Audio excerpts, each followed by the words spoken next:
Be Hope Church, Happy New Year. Well, kind of. We're close.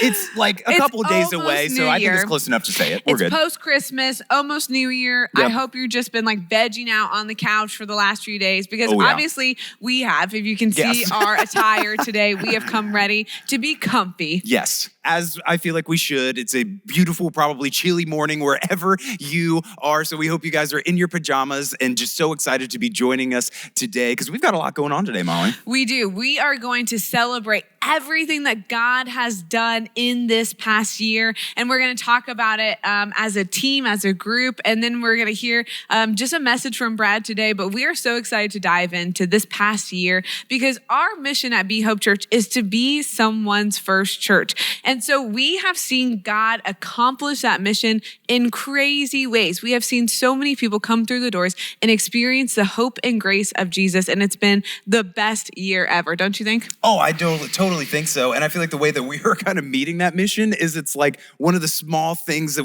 or not really small, but one of the things that we get to celebrate is baptism. And Molly, I can't tell you the amount of people that I've heard of that's just this last year that walked into the doors for the first time, had an encounter with Jesus, and then ended up taking that public, just that next step within their faith to publicly declare their faith in Jesus. And it has been so much fun to watch and to be a part of because at the end of the day, throughout this last year, we've been able to live into the value of we move forward. You see, this last August, we completed our 10-year vision in 7 years, and it was so good and it was so great, but we were also so grateful that we had that theme of we move forward because that reminded us, hey, okay, yes, God has done so great. God has done so much, but we can't just sit and wait and live in what God has done in the past. We have to be able to be confident to move forward in whatever direction that he's leading us to. Yeah, and I truly believe that God has been preparing us throughout the year for what is to come. And so we want to be able to celebrate everything that he has done through Be Hope Church throughout this year.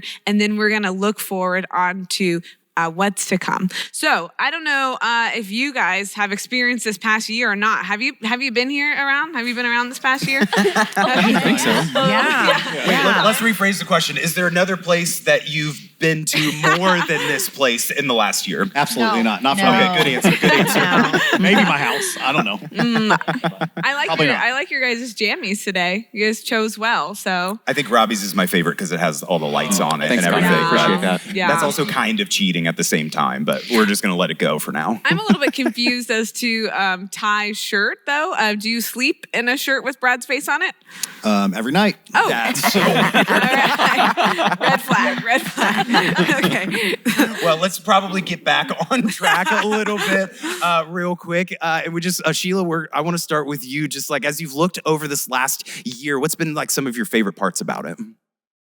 Wow. I love everything that has been happening to Be Hope. The energy, the excitement, everything has been growing and getting stronger and better.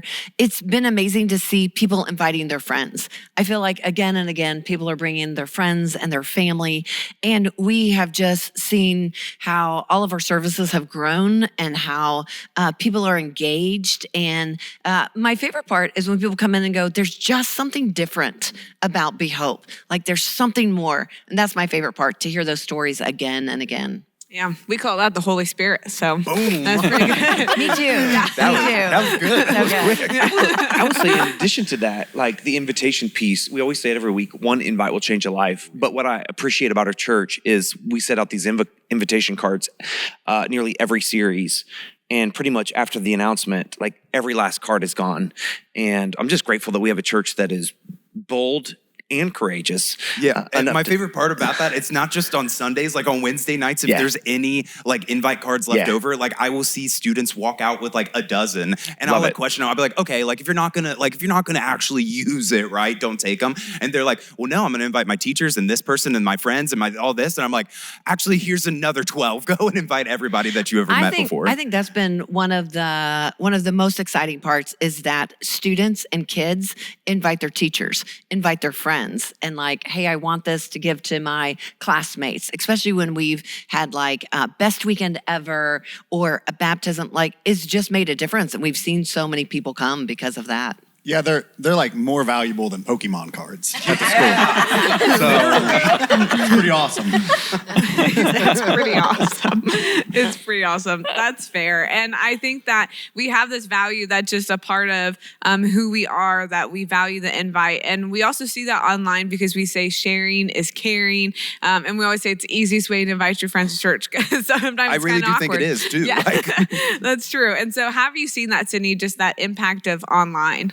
Man, I think the cool thing this year is I've gotten to see kind of people coming into this place starting from online, but then also we've seen people who have attended in person and then they move away and they're able to kind of take the Be Hope culture and values with them. And so it's been really cool to see. We've had people come from out of state to be baptized this year who started online.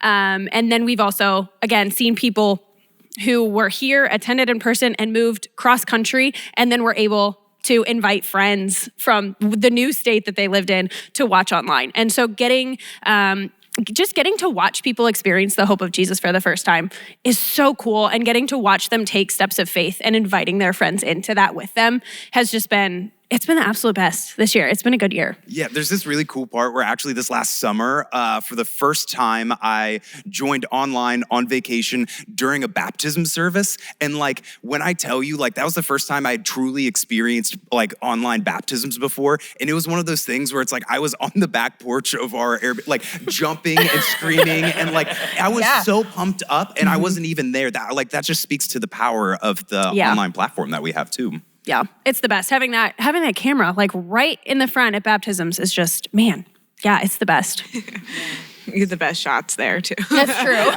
Yes. Generally, I feel like you have to nudge like students or people out of the way because we are front row people here at Be Hope Church. Exactly but right. Yeah, it's still a good camera shot. It's good. I have loved the conversations that I've had with people who check us out online. Yes. And they're like, so then when they come in, they're like, oh, I kind of know what to do. I know what to expect. Yes. And same with Ironton as well. Yeah, the online platform, it serves as our front door too. And so it is really cool to see how that plays in across campuses, across locations. It serves that same purpose. Yeah.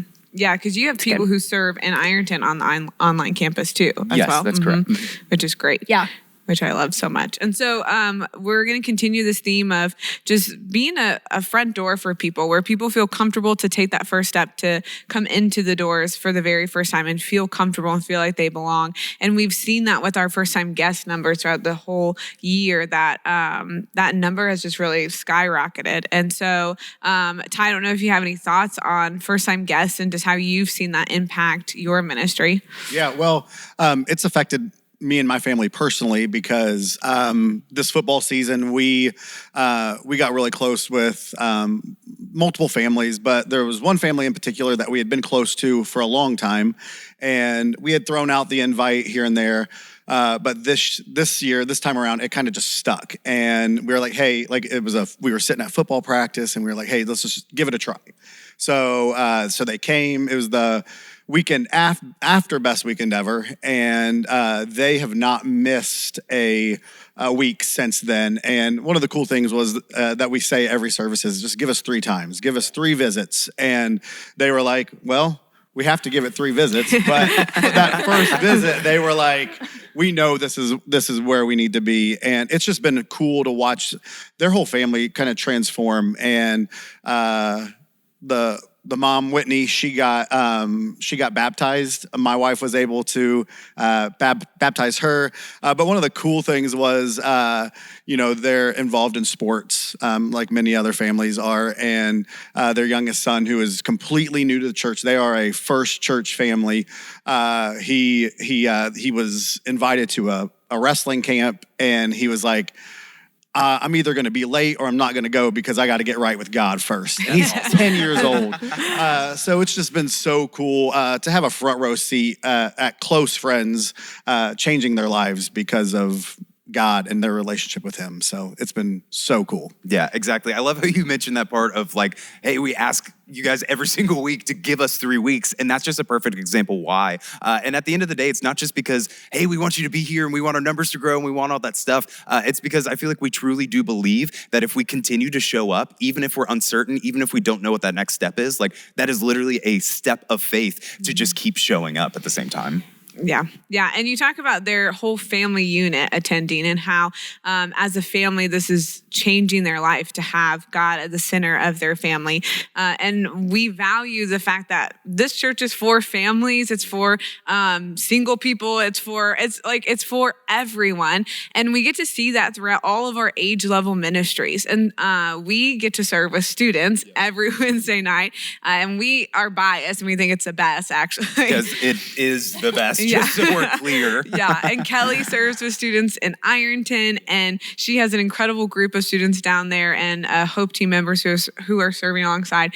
So what's been your favorite part about students this past year? I got to admit, it's this fun part with student ministry. One of my favorite parts about it is just over this last year, we've really kind of developed this culture to where if Molly or I or literally anybody says, hey, students, go find your youth pastor, they don't come over to Molly and I. But that's a really cool part because they look at their small group leaders, the volunteers that aren't paid to be there, that are there literally every single Wednesday night. They look at them as their youth pastors, as their spiritual leaders. And at the end of the day, I feel like for you and I, it'd be really easy to be like, oh, we're doing something wrong, right? Like we're not. But at the end of the day, I feel like the cool part is, hey, that's a sign that we have a healthy ministry, just a healthy group of leaders and students, because it's like, man, these volunteers are making such a great impact on these students. And then once we see that impact, we see them serving on the weekends on a Hope team. We see them taking steps like getting baptized. We see them saying, hey,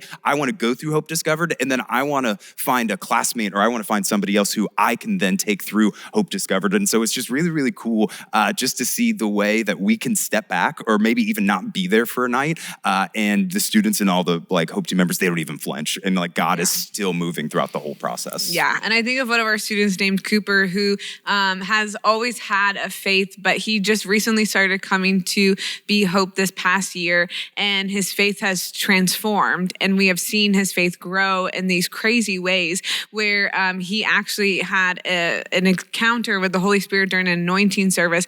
And he felt compelled to be baptized. And so he signed up and he was baptized. Then he was taking Hope Unleashed. And in Hope Unleashed, he said he wants to become more generous. That's the person he wants to become. And he's a high school boy. And I just to hear that from someone who could be really self-conscious about their status, could be really self-conscious about how other people view them. And the fact that he is proud of his faith and that he is growing in his faith is incredible to witness. And we love being able to do what we get to do. But I also know that we have kids, young kids who attend our church. A lot of them too. Yeah, we do. There are a lot of kids who come throughout these doors every weekend in Ironton and on our Beavercreek campus. And we see people who are serving with them. And Lily is an example of someone who serves with who serves with kids. And she actually got her kids dedicated this past year and then jumped all into a Hope team. And it has transformed them. They don't miss a weekend. They're always here. Their lives are changing because they have decided to serve other people. They've decided to prioritize other people finding a relationship with Jesus, and it has grown their faith, which is incredible to see. One of my favorite parts about what you were just saying there is it's like you were talking about a kids ministry, but one of the adults is taking steps of faith because of the kids ministry and the ability to step in and to serve. I think that's awesome right there. Yeah. Well, and it's as a parent of kids in the youth group and in just kids ministry, and to be able to see them get visibly upset when they are going to have to miss a Wednesday night, it just speaks so highly of what you guys are doing, and they just love being here. They hate missing, so it's just fantastic what we see through students and kids ministry here. So, and I think the beauty of this is kids ministry is not a side conversation at Be Hope Church. We feel like kids are front and center. We shared this in our 5-year vision statement. We think what happens in our kids space is more important possibly than what happens in this space. And I think we do an amazing job. Our volunteers do an amazing job of creating a captivating experience where kids are engaged with God's word and they're having fun. Can we just be honest? I love that our kids can have fun at church. And I know that's not always the cool thing to do, but I think you can grow and have fun at the same time. And I'm just grateful that we have such an amazing kids experience here at Be Hope. Exactly. And you're talking about how it's fun sometimes and how a lot of those volunteers actually help make it fun. And if we think about it, we have so many people that help make Be Hope Church happen every single weekend. Like we have that saying, right, of like, hey, if we didn't have the Hope team, like we wouldn't be able to like run anything. And I think some people don't realize we truly believe and we truly mean if we did not have the people that we do serving every single weekend, we wouldn't be able to make the impact that we do. And Robbie, I'm sure you definitely know a thing or two about just being able to rally a team and just really relying on them to help make a weekend possible too. Yeah, we get really excited about Hope teams at Be Hope Church because we get excited when people live out their purpose and they live out their calling. And if you've been through Hope Unleashed, you've heard some of this. If you haven't been through Hope Unleashed, I encourage you to sign up for Hope Unleashed. That was good. Thanks, Connor. I appreciate that. But we talk a lot about purpose and calling and what it means to be part of the mission of God. And it really is true that our church, Be Hope, we run on our Hope teams. And it's exciting when people get to live out their calling. It's exciting when they feel like that, hey, they have ownership, that like they are an integral part of our church and what we're doing, and God's doing things through them. And so that always gets me pumped up. Here at Be Hope, we have over 700 people across locations and online that are serving as part of our Hope team. And so it's a privilege to be part of that, and I get excited to see people step into that for the first time. Yeah, which I love so much. I love that we were talking about kids spaces and all of that and how that's a priority, and our Hope team is a priority and makes all of the difference. And kids spaces and Hope team is one of the biggest things for Ironton while we're pushing for a new location so that you can have more people serving in kids areas, that you have more space for kids to be able to learn and grow. And so I'm sure you guys are in that phase where you're facing that just anticipation for what's next and trying to be content where you're at. Like I'm sure you're wrestling with that. Absolutely. But we're excited for what's to come, and we know, as Pastor Brad said, like we want to create that captivating experience, and we do what we can right now, but we're excited to see how we can take another step forward with that. Yeah, and Ironton has experienced a lot of baptisms actually this year, and one of the things that I love is that you guys, your baptismal is different than ours. It's like a trough, right? yeah, absolutely, from like Tractor Supply. Which I love, and so, but it doesn't stop people from coming forward, and it's the same experience. There's nothing holier about one form of baptism than the other. And so, Brad, what has it been like of stepping into this vision and this 1041 and where we've been and how we've surpassed that this year? What's that experience been like? Yeah, I think one of the joys, obviously, coming into the beginning of the vision of 1041, 1041 baptisms, like. It has been fun to take up a vision that has already been set, and the passion that has been behind that with our people has really encouraged me to continue carrying the mantle as we've continued to move forward with this. I'll just say this: I love visiting other churches, and one of the things, like I've visited a number of churches over the course of this year. And they're great churches, fantastic churches. But as I look around, like what makes us different is the passion behind it, right? Like I just think somebody said the success of a person is not the position, it's their passion. And I love this idea that, again, on Hope Team, back to Hope Team real quick, like we don't talk about positions here. Like you just see the passion of people.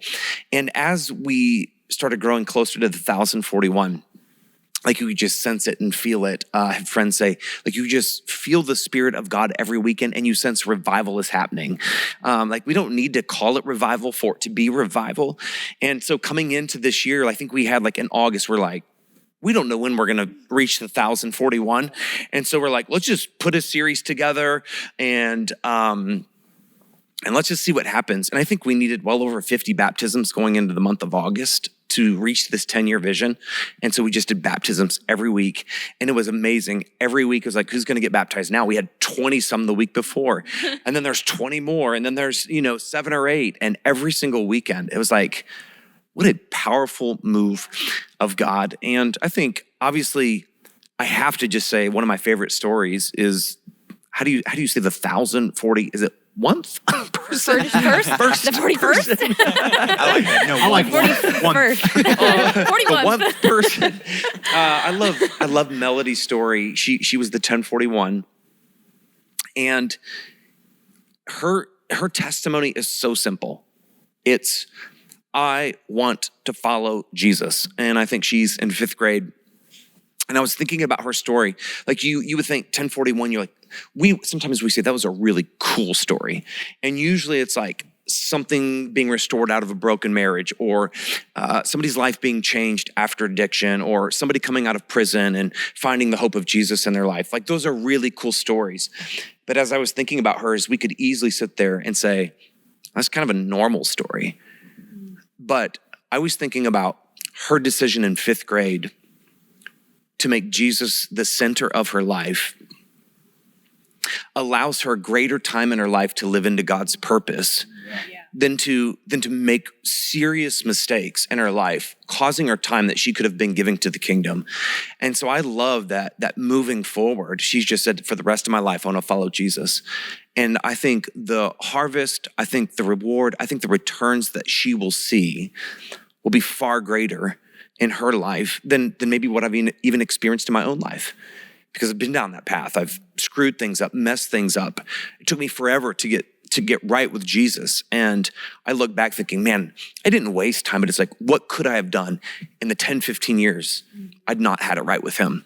And so, man, that's the miracle, is when people begin to step into their purpose, passionate about what God's doing. And we have to celebrate 1,041 baptisms. 3 years early. It's amazing. That's pretty powerful. I have loved baptism and watching the Celebrate Recovery community come around when somebody has given their life, when their life has changed because of what God has done in their lives, and they are baptized, and it just becomes this reminder like, oh, God is still working. God continues to work. And when we celebrate every week, every month, is just this powerful reminder that God is doing incredible things, and we can't neglect that. Yeah, there's this cool part where you're talking about, you're like, oh yeah, specifically like Celebrate Recovery will come and surround them. But like at the same time, I don't know about anybody else. I've just witnessed people that'll go up and they'll surround somebody and they will pray with them. And then afterwards they turn around, they're like, I have no idea who that was. Like it's that cool moment of like, they're like, I don't know who this is, but I want to be a part of this. I want to pray for them. I want to support them. I want to walk alongside of them while God just really starts to take a handle of their life. Yeah, I think that's been powerful when somebody has come from online. And when like it's their first time here, but they want to get baptized because they've been watching online, and just surrounded by people to say, nope, we support you. We're all in this. Yeah, it's that cross campus, like no matter where you are from, you are a part of Be Hope Church and you belong here in your family. And so, it's the best. Yeah, and even though they're all serious and they're all awesome and powerful, there I've got to admit, there was a couple moments that were a little funny. Brad, you're about to explode, so I'll let you go first. Too much coffee this morning. No, I'm totally kidding. Definitely my favorite. I always laugh because when people get in the baptismal, I always feel like it's like when you're thumb wrestling. It's like this weird like what are we doing here? And I know we're giving instructions, but like the instructions are so like there's a lot going on with where you place your arm and how you do things, and it's always fun to watch people try to figure it out in the baptismal. But I think my favorite is sometimes I think we just give poor instructions. I think Connor gave this amazing kid great instructions. What did you tell this kid?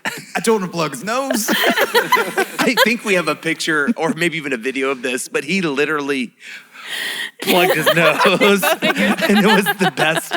It was the best moment ever. I don't know. That's one of my favorite baptism moments. For me, I can tell you that it was not the best moment ever. I was panicking, like, what am I supposed to do? So I just didn't do anything. I just let him do it. You would think that the horse trough at Ironton, though, is fail-proof. It's not, though. It's not. I've learned that I need to change my instructions, because used to I would always say, feel free to hold your nose. And everybody's always taken me up on that, except this year we had somebody who opted not to. And I realized I had no place to put my right hand. And so my default was to go for a chokehold. So now I always make sure to say, hold your nose. It's not an option anymore. That's a requirement. Who wouldn't want to be a part of these 5,000? I feel like that's what we do. We put things in like, oh, we need to add this now. Oh, we need to make sure someone is helping in this place because of how we've messed it up. I think when I'm thinking about it, one of my other favorite moments, non-baptism, baptism teaching moments, was when, Connor, I had you suffocate underwater multiple times to make a message. And people just laugh. Like they didn't do anything. They the more laughed. you would go under and you come up sucking for air, the audience would just lose it. And that was a fun moment. Well, what's funny is as you're sucking for air, Brad's loving it. And so he's like, do it again, do it again. And what people didn't realize was I had a really cool online camera right on me. But what people don't realize is if you go up and down in the water repetitively, like my shirt was like all the way up here. And so I'm already not able to breathe. I'm self-conscious because everybody can see my belly. Like it was not, I'm glad you had fun on that day. But best moment ever. all right, I'm glad I could do my part. We are humble here at Be Hope, and we always learn from our mistakes, and we always are trying to get better. I think too, like I know we are talking about Celebrate Recovery. Yeah, I we think are. it's so cool. Ironton has just launched their Celebrate Recovery ministry. It's been fantastic, and that's exciting. And I also want to celebrate our Celebrate Recovery ministry because they have sacrificed in many ways and have moved days in order to allow our student ministry to thrive on Wednesdays. Yeah. And that just goes to show the kind of culture that we have here, that we will do anything we possibly can to make this a space where people can experience the grace of God in their lives. We'll do whatever it takes. Yeah. And I just absolutely love that. So I'm grateful to all of our Celebrate Recovery ministry folks, sacrifices you have made, and to see the growth and the baptisms within our student ministry. And we're excited for all that's going to happen in Celebrate Recovery with Ironton. Yeah, it's true. We did that series called What a God, and I feel like that is a great way to summarize this past year. What a God that we serve, that we get to witness lives being transformed each and every weekend. And so this doesn't stop here. Like this isn't like we did it. Okay, this year's done. Now let's just pack it up and go home, because there is so much to look forward to, because we know that God is doing something new, that he is just getting started, and he's calling us to be courageous in this next season, because we're going into the unknown. We're going into new territory. So how do you guys all feel about your specific ministries or just the church in general? What are you excited for in these next 5 years? I'll go first. One thing that are just within talks within the worship team is one thing we're really excited about is the opportunities for worship within the prisons. There's been so many people have come to me and said, "Hey, like, what can we do? When can we start?"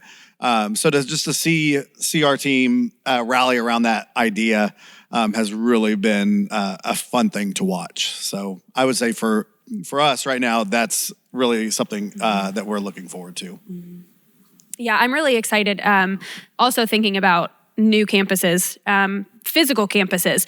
I'm really excited for the people who have been watching online for a while, who are just a little too far to come in person, and then maybe giving them a campus that they are close to, and that they can then attend one of those campuses in person is going to be really exciting to watch them be able to step in person and experience that in a different way. So I'm really excited for that too.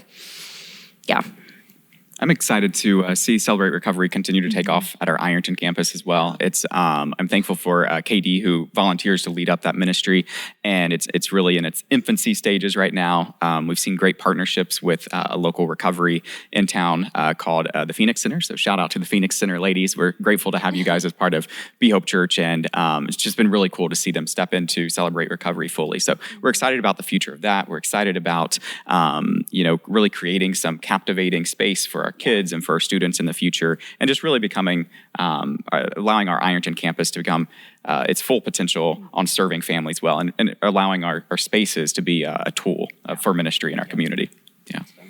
Well, I can't wait for all the people. We're just talking about, I know, we're just getting started. There's this reminder that, God is doing something exciting.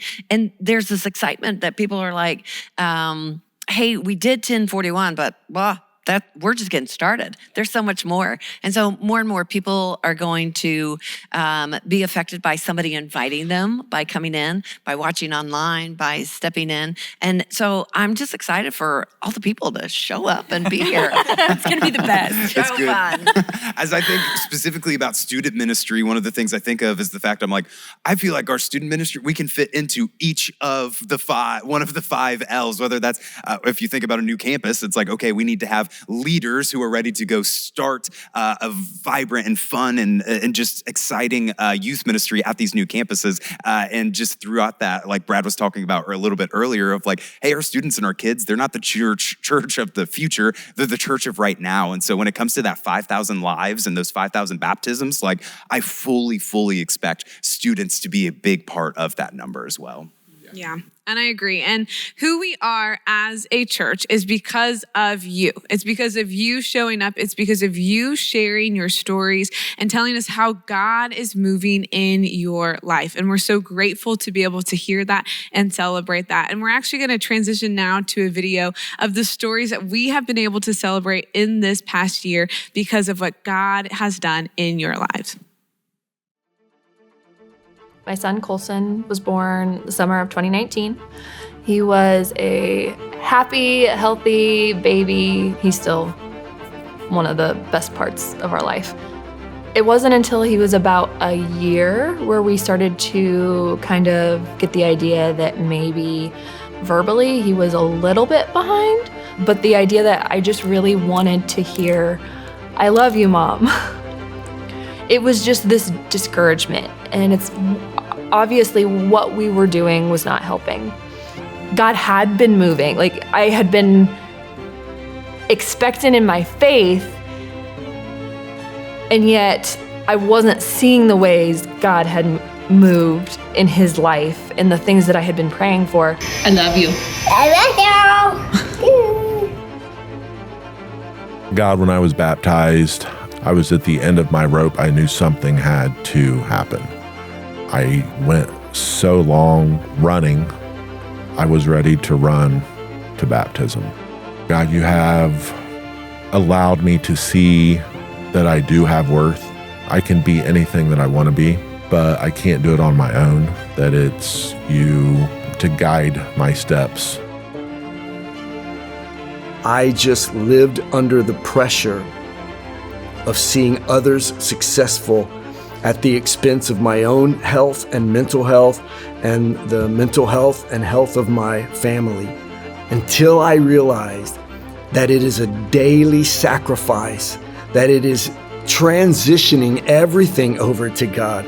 All of my gifts, all my creativity, anything I may or may not know, it's all God.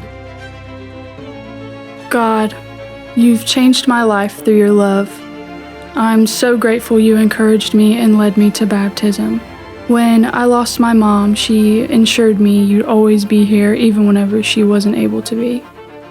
You gave me the strength to endure and peace through your loving kindness. I thank you that in the midst of whatever I face, that you remain present. May my relationship with you be the foundation of my life, and may I always seek to honor you in all that I do. Amen.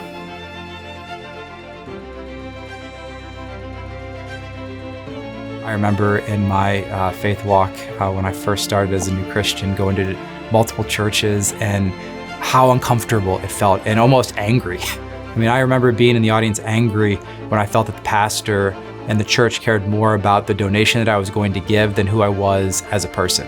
And that really kind of put like a wall in my heart and allowing me to break through it to even a deeper relationship with God. And when we talk about just completely giving it all to God, that includes our finances too. And it was letting go and saying, hey, no matter what, whenever we look at our budget and how things are coming in, we are going, that first 10% is to the church, it's to God, because he's gonna do something powerful with it that we never could. Father God, I thank you for guiding me to be baptized alongside of our daughters.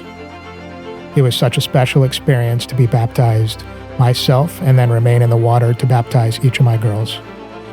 I thank you for these conversations and the baptism that have helped us develop a strong foundation with Christ at the center of our family life.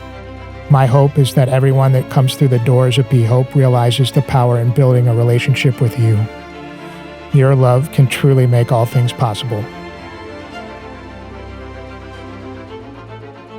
I was an atheist for, I would say, about 30 years. When I lost Oliver, people always sent me these, like, when you see a red cardinal, it means that he's near.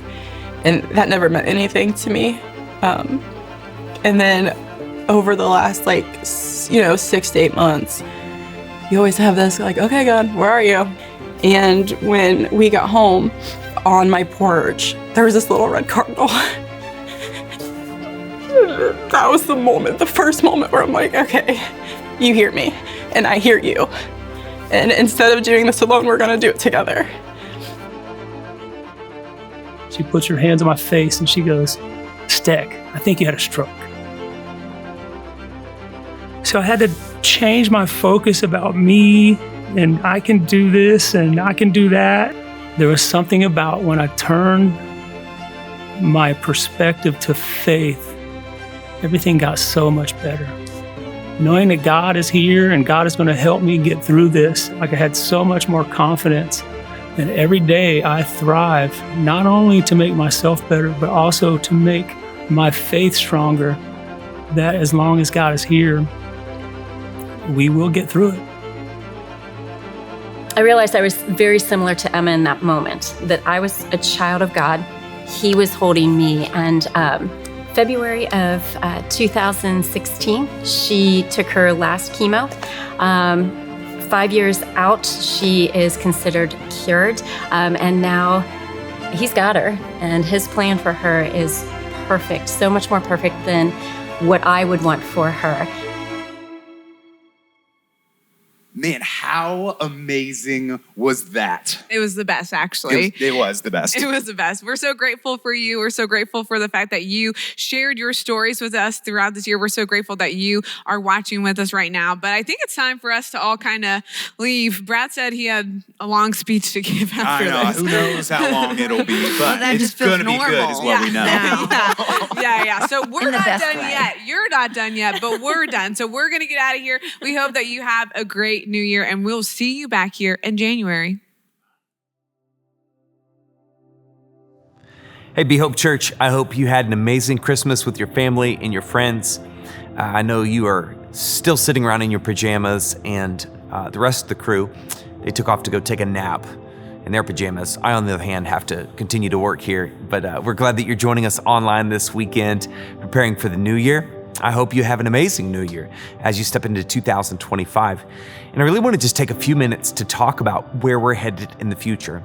And I know that we're just coming off Christmas, and we've got the warm and the fuzzy feelings going, and maybe we have some other feelings going because we had too much to eat over the course of dinner. I get that. I'm feeling the same way. But I want to go back to a story that we shared on Christmas Eve with Simeon and Anna.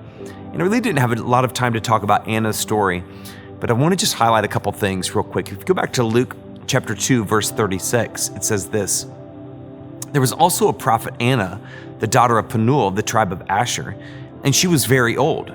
And she had lived with her husband for 7 years after her marriage, and then became a widow until she was 84.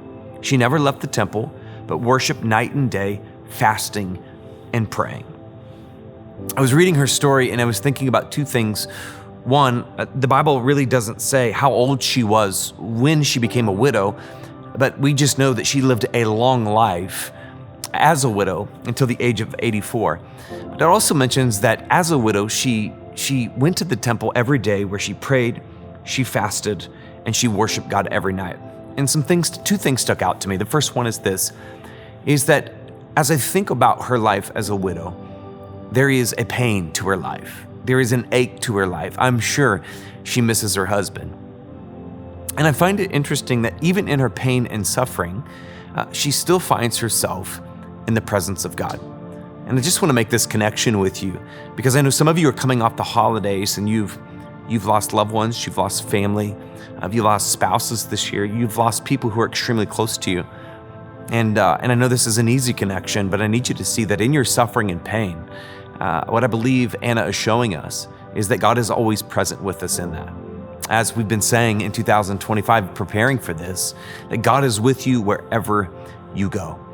In your hardships, in your loss, in your doubts, in your questions, in the things that don't make sense, in the things that you didn't expect.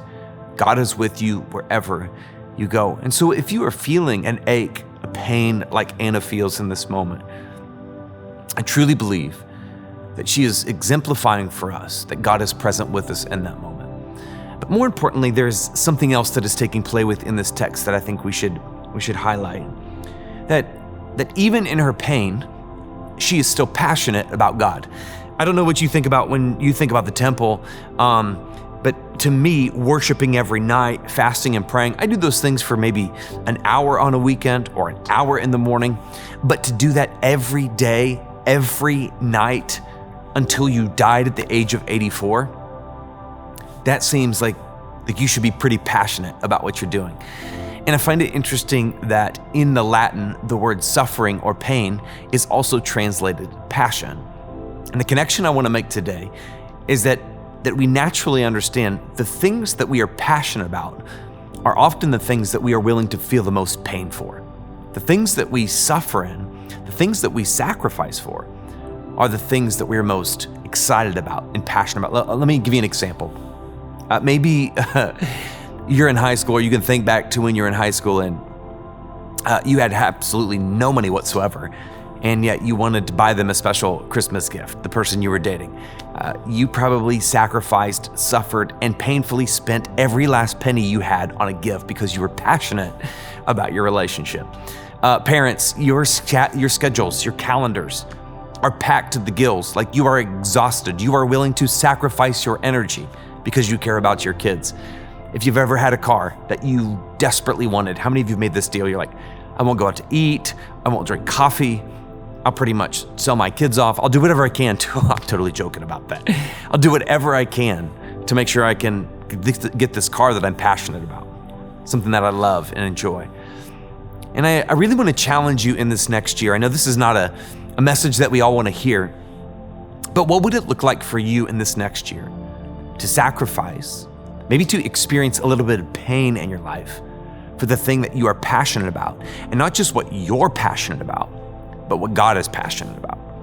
I was meeting with a friend for coffee the other day, and he is much wiser than I am. And as we were talking, I was just asking about our year-end offering. I was saying, Jim, how do you know what you're going to give at the end of every year? And he said one of the most profound things. He said, you can actually be generous without sacrificing. And he said, I always want, when God is working in my life, I always want to sacrifice in such a way that it hurts just a bit, that I can feel the pain just a little bit.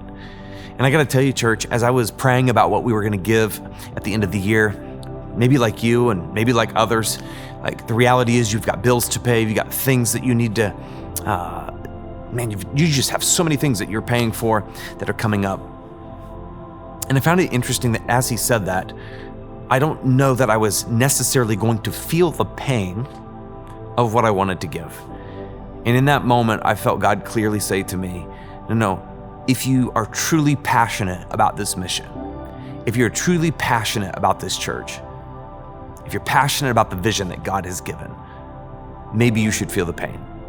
Now, I'm speaking to me, but this is my hope for you, that as you step into this next year, that you wouldn't just set goals of losing weight or becoming a better parent or, finding better relationships. Those are all important and really good things. But I want to invite you into something bigger than you. I want to invite you into something that God is calling you to. And we believe here at Be Hope Church that in the next 5 years, to share our vision, God is calling us to 5 new locations, 500 leaders, and 5,000 lives. And we don't know how that's going to work, and we don't know what that's going to look like. We know that in many ways it may not go according to plan, but here's what I do know, is that without people who have an unreasonable response to their faith, we will not be able to accomplish what God is calling us to. God can accomplish whatever he wants, but God is looking for people who are obedient. And I want us to be the kind of courageous people who respond unreasonably in faith to the thing that he is calling us to. And so my question for you is, if you're passionate about what God is doing, if you're passionate about pursuing hopeless people, if you're passionate about people experiencing the hope of Jesus, what would you do in this next year for people to experience the grace, the goodness, and the hope of our God? Would you be willing to become a leader? Would you be willing to join a hope team? Would you be willing to guide somebody in faith? Would you sacrifice time with people and friends and sometimes even family in order to connect with people who are new in faith, who desperately need to be led in a way that shows them who God is and how He is leading them and teaching them? My hope for you is that you would begin to pray about how you can be part of the 5-year vision that God has given us. Remember this: 5 locations, 500 leaders, 5,000 lives by 2030. And we want to pursue hopeless people for the kingdom of God.